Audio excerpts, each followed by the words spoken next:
An 11-year-old boy has been hurt in a shooting in Nottingham. The hunt's continuing for gunman who shot dead a 14-year-old girl. The 64-year-old was shot dead. Gunned down in the street as she was heading home. Ruthless yardie gangsters taking hold of the city. Gun crime growing at 12 times the national average. Innocent victims caught in the crossfire. Nottingham is one of Britain's toughest towns.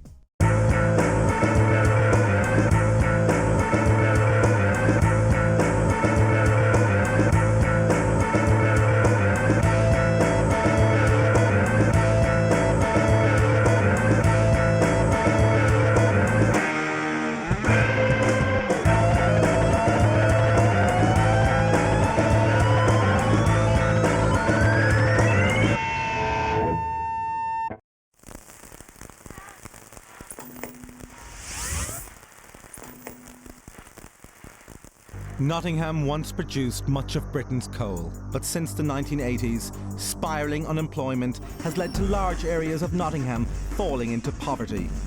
Nottingham's decline has been mirrored by a massive increase in crime. The problem is now so bad that the national media has dubbed Nottingham Assassination City. The gun brings the power, the money brings the respect. You get me? That's how people see it around here. In this programme, we'll be looking at why the city has been named the gun capital of the UK.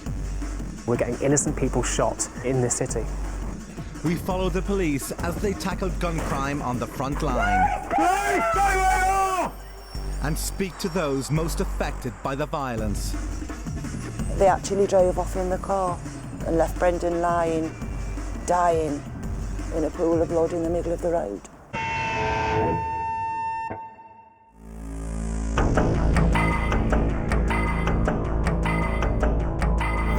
In 1984, Nottingham's coalfields were one of the main battlegrounds for the miners' strike.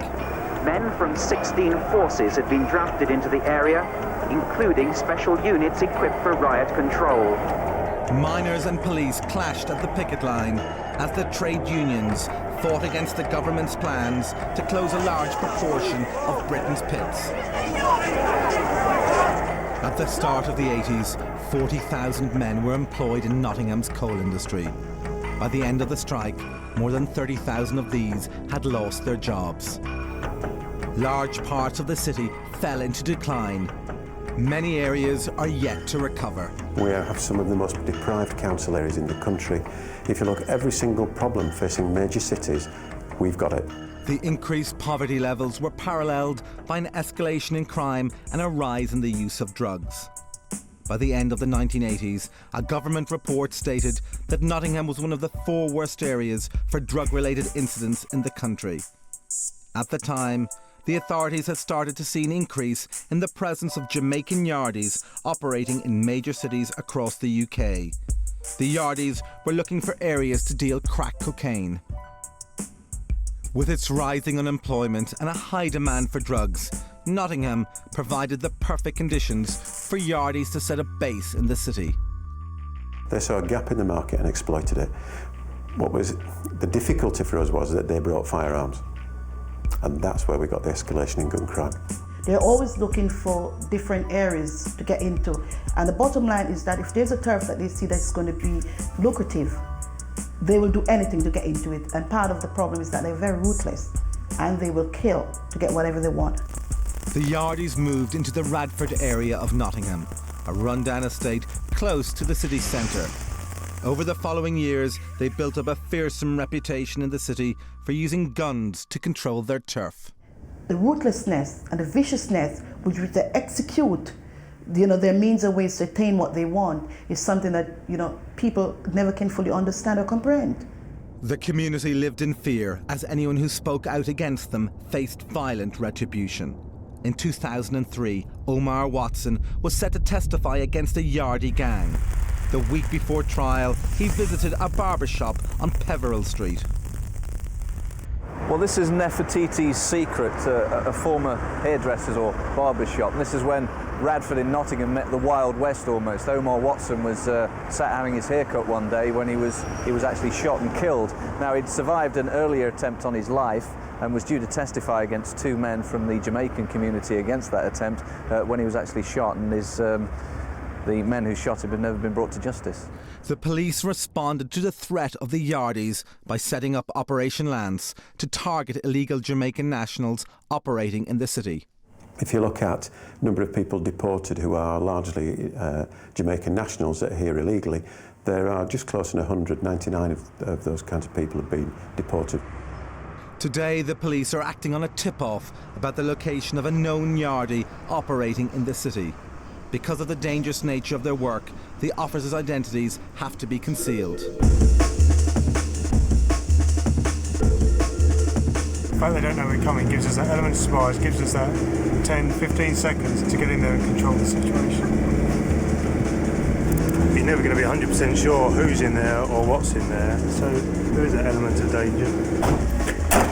We need to make sure the back's secured and the front's secured. Hammer's going to be enforcing the door. You know which order you're going to go in. As we go in, let's make it nice and loud so that people know we're coming and know who we are.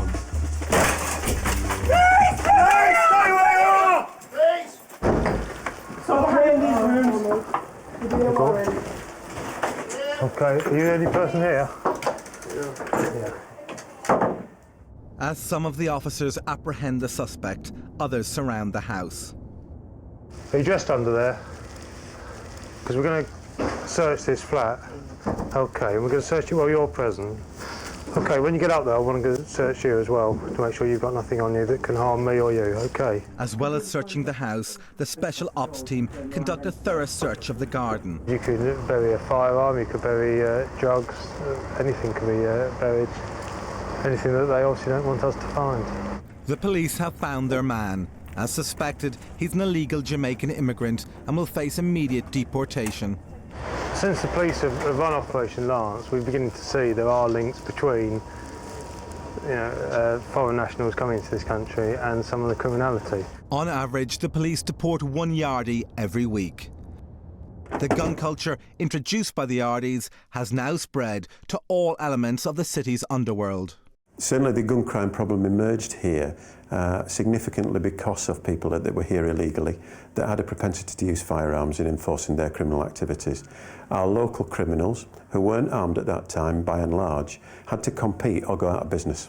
And the only way they could do that was arming themselves. The difficulty is, having done that, having got into that sort of theatre of criminal behaviour, whereas they used to solve disputes with rival factions or other drug dealers, that they used to solve it by less violent methods, now when you're armed, it's so much easier to use a firearm. And I think that's what we've seen, sadly. 18-year-old Daniel is an example of how guns have become part of everyday life for all of Nottingham's criminals. He began dealing crack at 16, and within a week, he was carrying a gun. So you don't buy a gun for no reason. You buy a gun because you're going to use it, or for your protection, really. I could get a gun quick as. I could holler about 4 different people and get a gun. So boy, it's not really no long thing when it comes to a gun. I've seen all types of guns. Shorties, revolvers, 3.5, 3.8 special. You can get a cheap gun for £200, but that's not guaranteed to do the job if that's what you're buying a gun for. So basically, I'd say if you're going to buy a gun, you're going to spend about £1,000 and know you're getting it off as well in the streets of Notts, because you will get yapped. The demand for crack in Nottingham has increased by 50% over the last 5 years. For teenagers like Daniel, the profits are very attractive. I was working, and it was hard work, and then I just see my friend making money, so I spoke to the person who he was working for. And then I've got my phone now, I've got my phone's ringing off the hook. You get me? So I'm thinking, yeah, fuck work. You get me? It's all about this life here. Come home, got like £200 a day, them things there. Or I could go to work, I got like £50 a day and I'm tired. I don't give a fuck. I'm just going all out. I'm either get rich or die trying. You get me?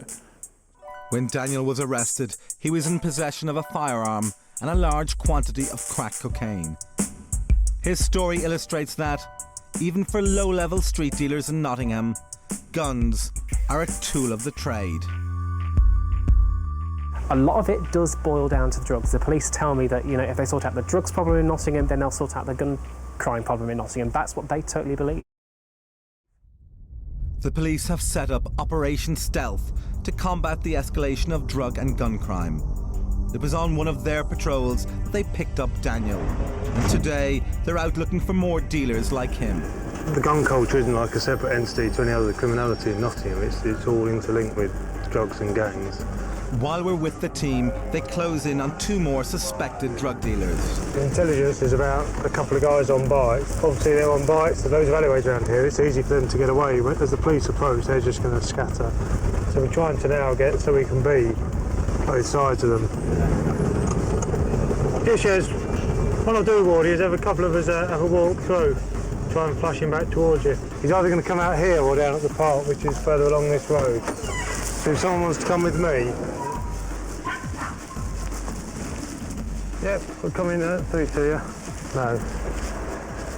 I think they've, the 2 CID lads have got him further down here. The 2 lads on bicycles are only 16 years old, but they're already well known to the police for drugs offences. At the moment, both compliant, so there's no need for anything, you know, we don't need to get aggressive, there's no need for handcuff or anything like that. They're being compliant, doing as they're told. So we're just going to wait for the vehicle to come out so we can transport them, and then the searches can be done somewhere away from the street.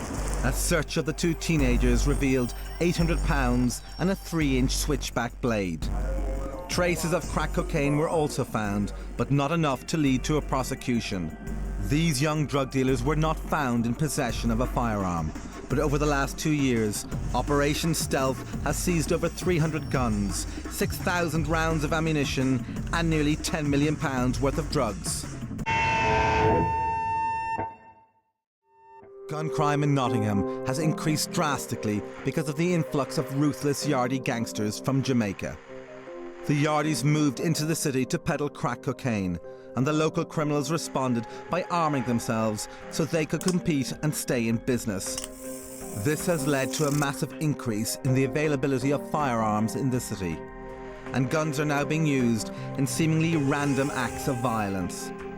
The community is living in fear, and as this CCTV footage from a Nottingham newsagent shows, even relatively minor crimes are being committed with the use of a gun.